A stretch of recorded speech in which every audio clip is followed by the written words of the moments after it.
Assalamualaikum warahmatullahi wabarakatuh. Apa kabarnya teman-teman semua, dan tentunya dosen kami Ibu Juliana Siregar MSc, semoga dalam keadaan baik dan senantiasa diberikan keberkahan dari Allah Subhanahu wa taala. Kami dari kelompok 5, saya Reza Okta Permana dan dua rekan saya yakni Kariska Ramli dan Eni Karnasi akan memaparkan tentang materi makalah sarana ilmiah dan moralitas ilmu pengetahuan. Pada rekan-rekan semuanya, silakan untuk menyimak. Yang pertama adalah penjelasan tentang sarana ilmiah yang akan disampaikan oleh Kariska Ramli. Kepada Kariska Ramli kami persilakan. Assalamualaikum warahmatullahi wabarakatuh. Sebelumnya perkenalkan, nama saya Rizka Ramli. Di sini saya akan mengajak teman-teman semua untuk membahas seputar pengetahuan tentang sarana ilmiah. Pertama kita akan membahas bahasa. Dengan kemampuan kebahasaan akan terbentang luas cakrawala berpikir seseorang dan tiada batas dunia baginya. Hal ini sesuai dengan pernyataan Wittgenstein yang menyatakan batas bahasaku adalah batas duniaku. Melalui pernyataan ini orang-orang berpikir akan bertanya dalam diri, apa itu bahasa? Kemudian apa arti serta fungsi bahasa? Bagaimana peran bahasa dalam berpikir ilmiah? Nah, banyak ahli bahasa yang telah memberikan uraiannya tentang pengertian bahasa, dan tentu juga sudah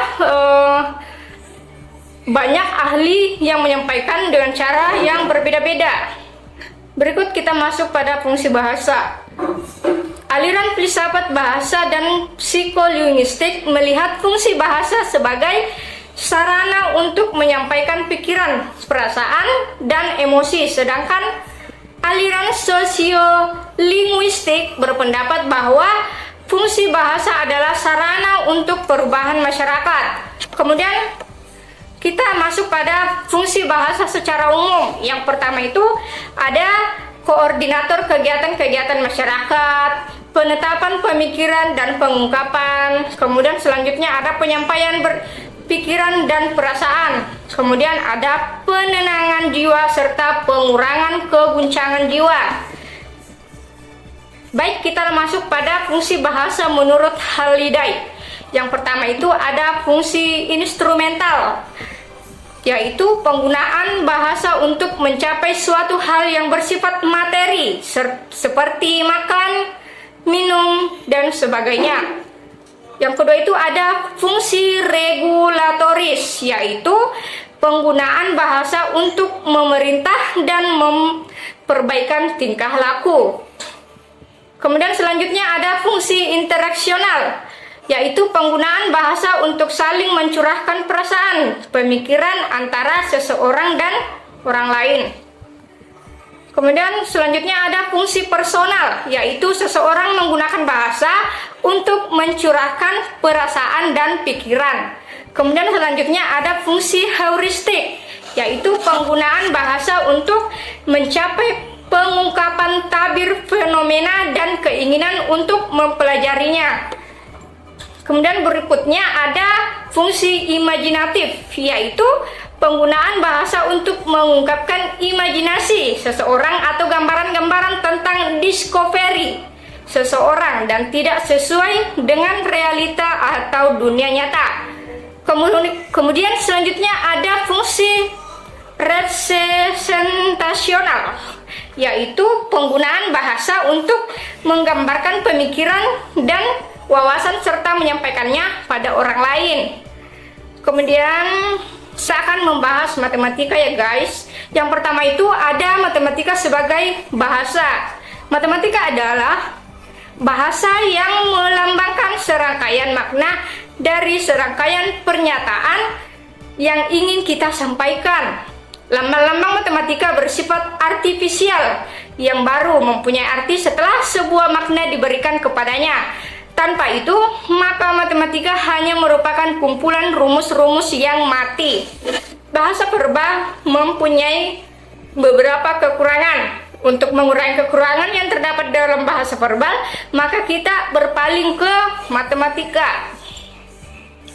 Kemudian selanjutnya kita akan membahas matematika sebagai sarana berpikir deduktif, yaitu nama ilmu deduktif diperoleh karena penyelesaian masalah-masalah yang dihadapi tidak didasari pada pengalaman seperti halnya yang terdapat di dalam ilmu-ilmu empirik, melainkan didasarkan atas penjabaran-penjabaran. Kemudian yang ketiga, kita akan membahas matematika untuk ilmu alam dan ilmu sosial. Matematika merupakan salah satu puncak kegemilangan intelektual. Di samping pengetahuan mengenai matematika itu sendiri, matematika juga memberikan bahasa, proses, dan teori yang memberikan ilmu suatu bentuk dan kekuasaan. Fungsi matematika menjadi sangat penting dalam berbagai ilmu pengetahuan. Nah, berikutnya kita akan membahas statistik yang secara etimologi. Kata statistik berasal dari kata status atau bahasa Latin yang mempunyai persamaan arti dengan kata stat atau bahasa Inggris yang dalam bahasa diterjemahkan dengan negara. Pada mulanya, kata statistik diartikan sebagai kumpulan bahan keterangan atau data, baik yang berwujud angka maupun yang tidak berwujud angka, yang mempunyai arti penting dan kegunaan yang besar bagi suatu negara. Namun pada perkembangan selanjutnya, arti statistik hanya dibatasi pada kumpulan bahan keterangan yang berwujud angka. Kemudian dengan kata lain, ilmu statistik adalah ilmu pengetahuan yang membahas dan mengembangkan prinsip-prinsip, metode, dan prosedur yang perlu ditempuh atau dipergunakan dalam rangka pengumpulan data angka, penyusunan atau pengaturan data angka, penyajian atau penggambaran atau pelukisan data angka, kemudian penganalisisan terhadap data angka. Selanjutnya ada penarikan kesimpulan atau conclusion, kemudian pembuatan perkiraan atau estimation, serta penyusunan ramalan atau prediction secara ilmiah, dalam hal ini secara matematik, atas dasar pengumpulan data angka tersebut. Kemudian selanjutnya kita akan membahas logika. Logika adalah sarana untuk berpikir sistematis, valid, dan dapat dipertanggungjawabkan. Oleh karena itu, berpikir logis adalah berpikir sesuai dengan aturan-aturan berpikir, seperti setengah tidak boleh lebih besar daripada satu. Tidak hanya de facto. Menurut kenyataan, kita sering berpikir secara de jure. Berpikir tidak dapat dijalankan semaunya. Realitas begitu banyak macam dan jenisnya, maka berpikir membutuhkan jenis-jenis pemikiran yang sesuai. Kemudian guys, selanjutnya kita akan masuk pada aturan berpikir yang benar. Yang pertama itu ada mencintai kebenaran. Kemudian mengetahui dengan sadar apa yang sedang dikerjakan. Mengetahui dengan apa yang sedang dikatakan. Kemudian membuat distingsi atau pembagian yang semestinya. Selanjutnya ada mencintai definisi yang tepat. Kemudian ada menghindari segala kesalahan-kesalahan dengan segala usaha dan tenaga, serta sanggup mengenali jenis, macam, dan nama sebab-sebab kesalahan-kesalahan. Demikian juga mengenali pemikiran atau penalaran. Nah, berikut ada hubungan antara sarana ilmiah bahasa, logika, matematika, dan statistika. Sebagaimana telah dibahas sebelumnya, agar dapat melakukan kegiatan berpikir ilmiah yang baik diperlukan sarana yang berupa bahasa, logika, matematika, dan statistik. Bahasa merupakan alat komunikasi verbal yang dipakai dalam seluruh proses berpikir ilmiah, di mana bahasa merupakan alat berpikir dan alat komunikasi untuk menyampaikan jalan pikiran tersebut kepada orang lain. Ditinjau dari pola berpikirnya, maka ilmu merupakan gabungan antara berpikir deduktif dan berpikir induktif. Untuk itu, penalaran ilmiah menyandarkan diri kepada proses logika deduktif dan logika induktif. Matematika mempunyai peranan yang penting dalam berpikir deduktif, sedangkan statistika mempunyai peranan penting dalam berpikir induktif. Jadi, keempat sarana ilmiah ini saling berhubungan erat satu sama lain. Itulah tadi pemaparan dari Kak Rizka Ramli terkait dengan sarana ilmiah. Saya mengucapkan terima kasih.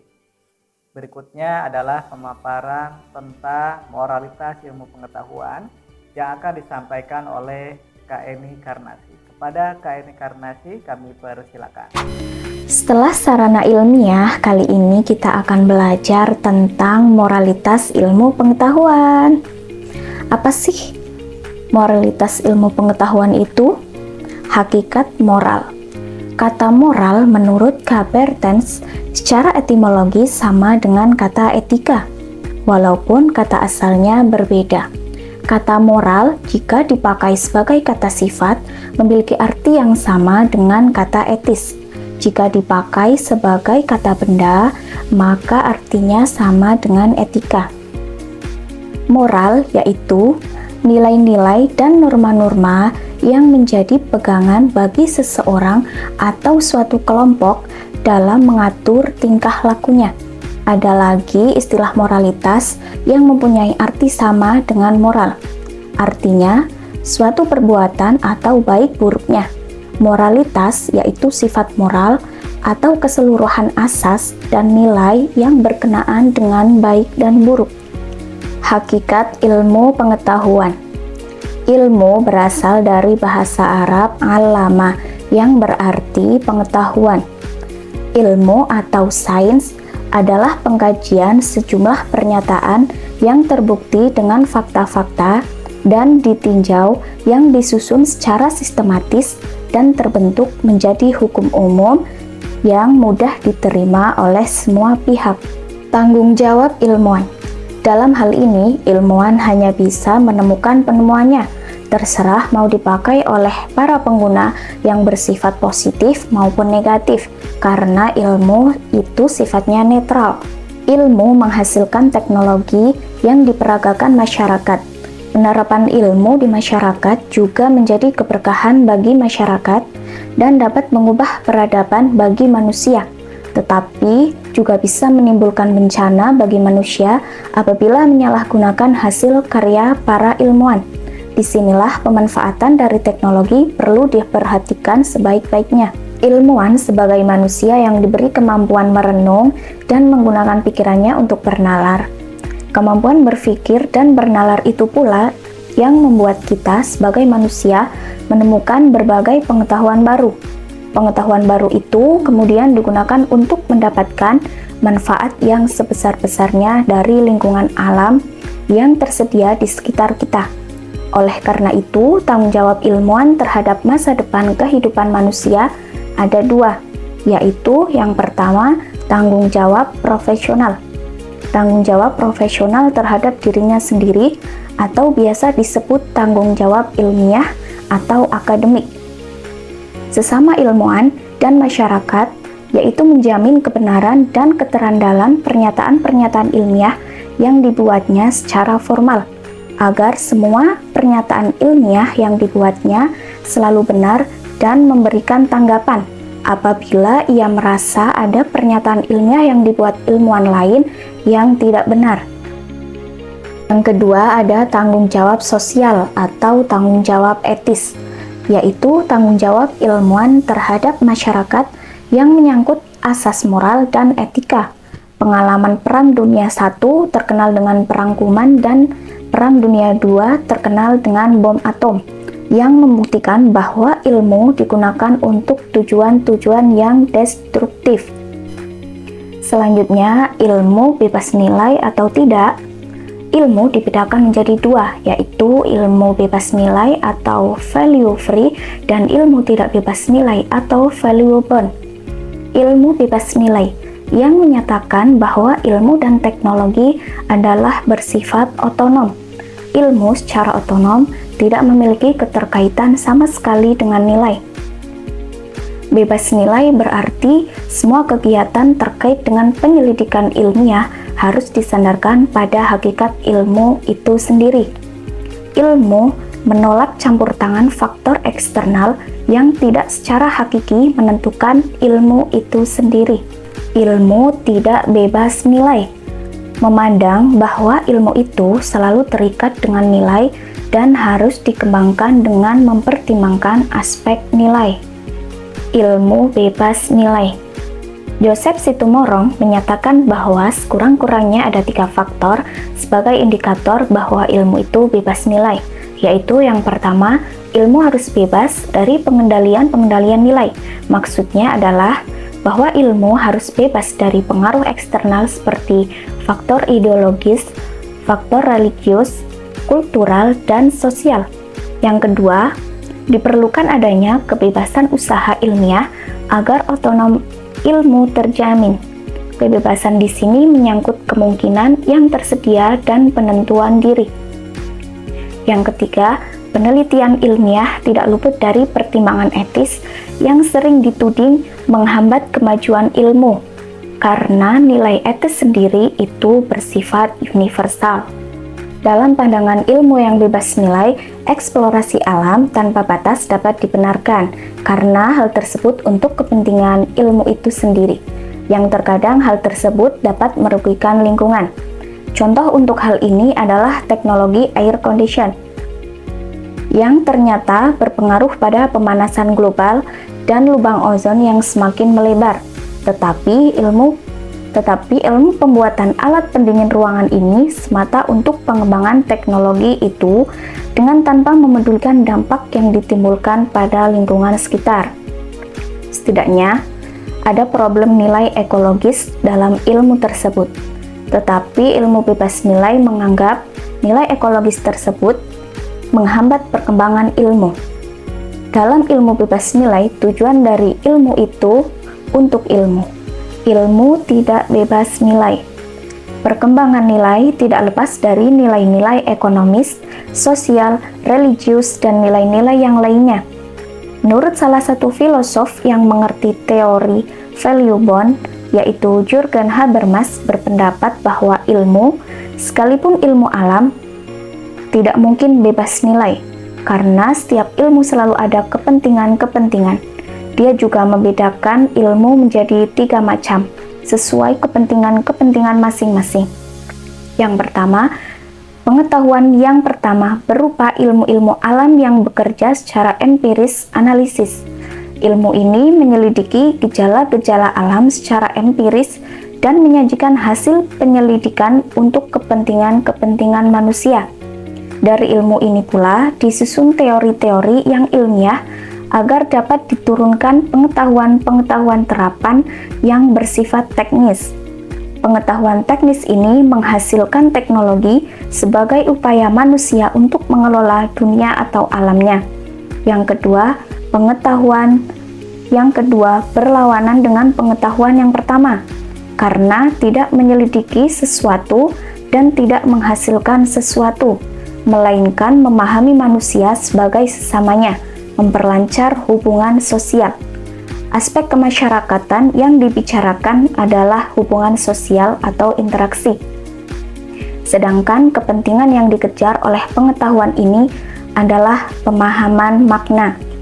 Yang ketiga, pengetahuan yang ketiga, teori kritis, yaitu membongkar penindasan dan mendewasakan manusia pada otonomi dirinya sendiri. Sadar diri amat dipentingkan di sini. Aspek sosial yang mendasarinya adalah dominasi kekuasaan dan kepentingan yang dikejar adalah pembebasan atau emansipasi manusia. Terima kasih kepada Kak Eni Karnasi yang telah memaparkan tentang pembahasan moralitas ilmu pengetahuan.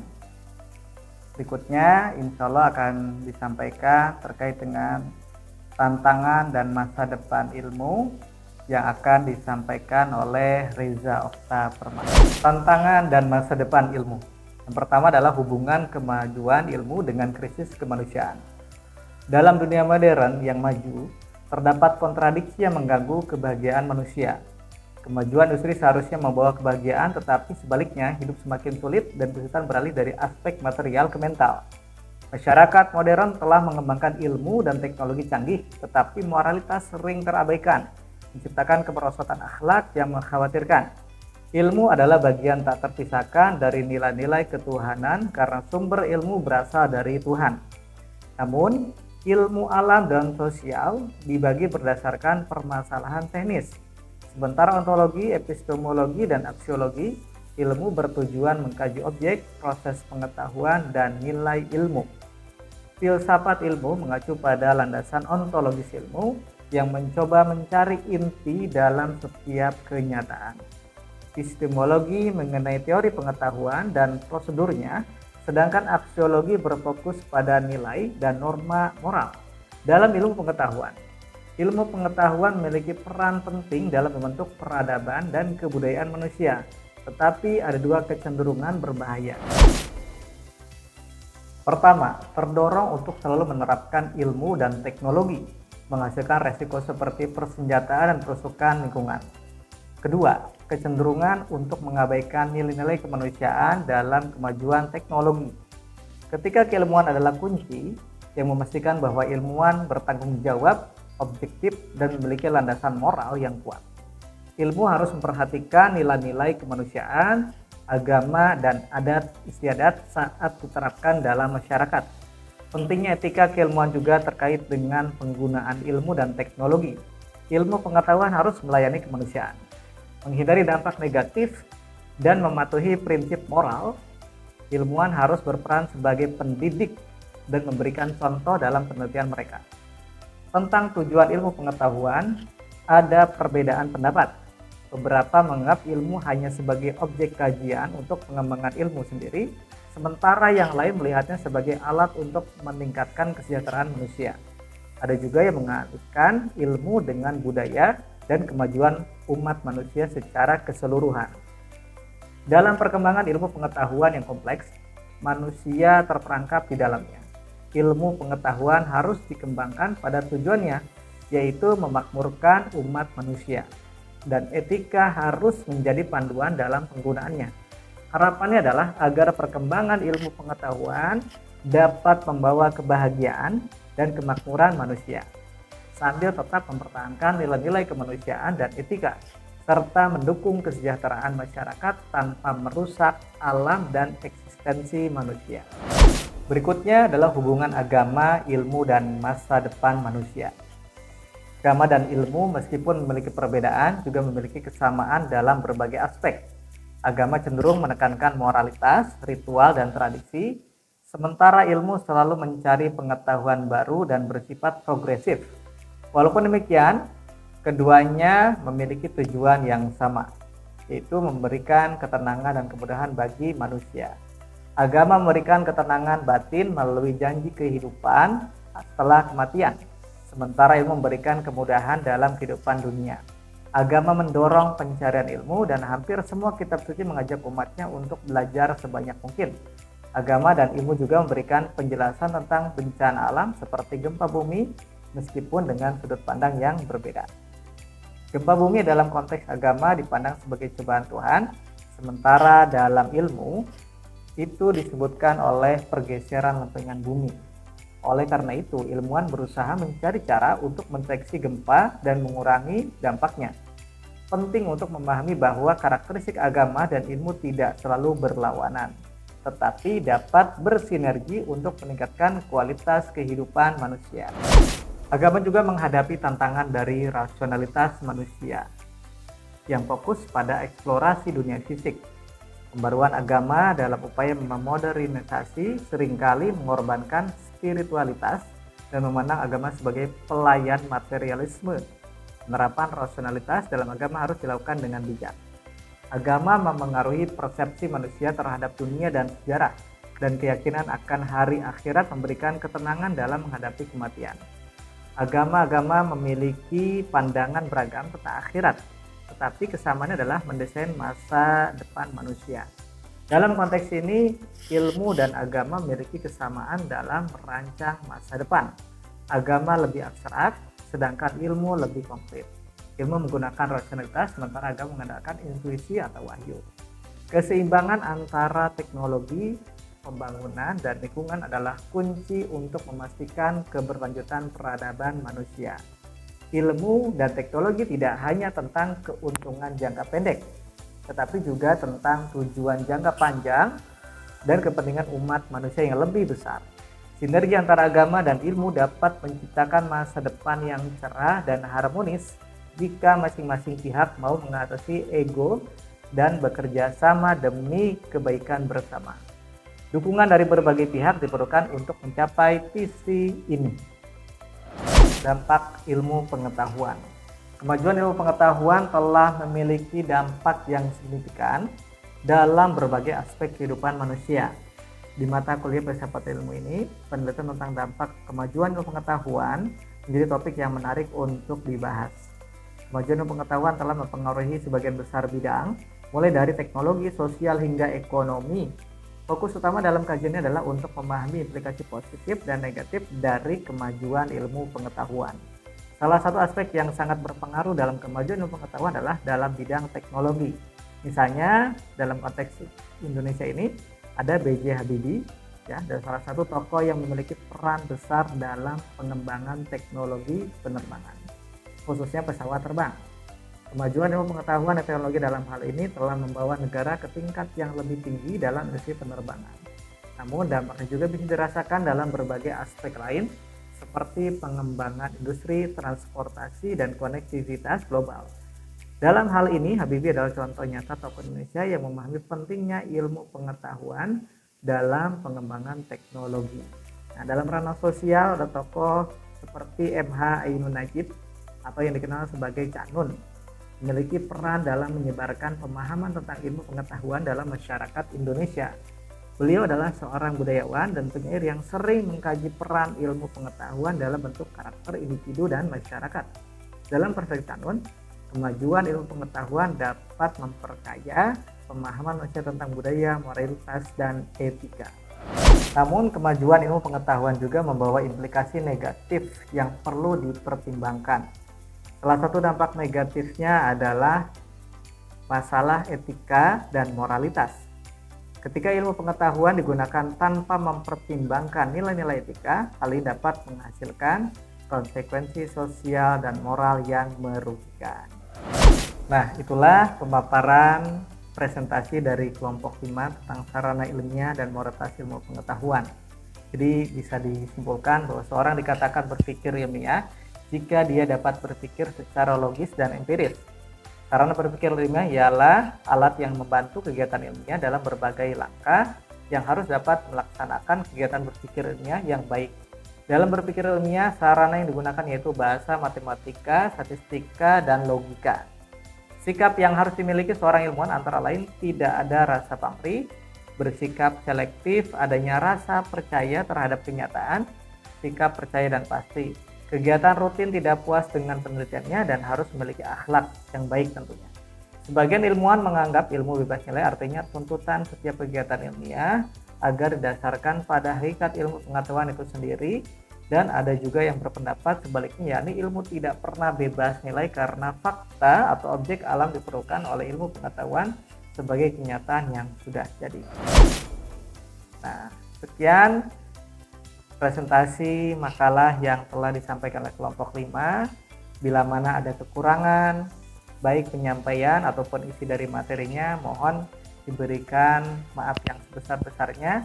Tentunya kritik dan saran dari teman-teman semuanya akan sangat kami harapkan untuk kebaikan dan pengembangan pembahasan yang lebih baik lagi. Terima kasih. Itu yang bisa kami sampaikan. Assalamualaikum warahmatullahi wabarakatuh.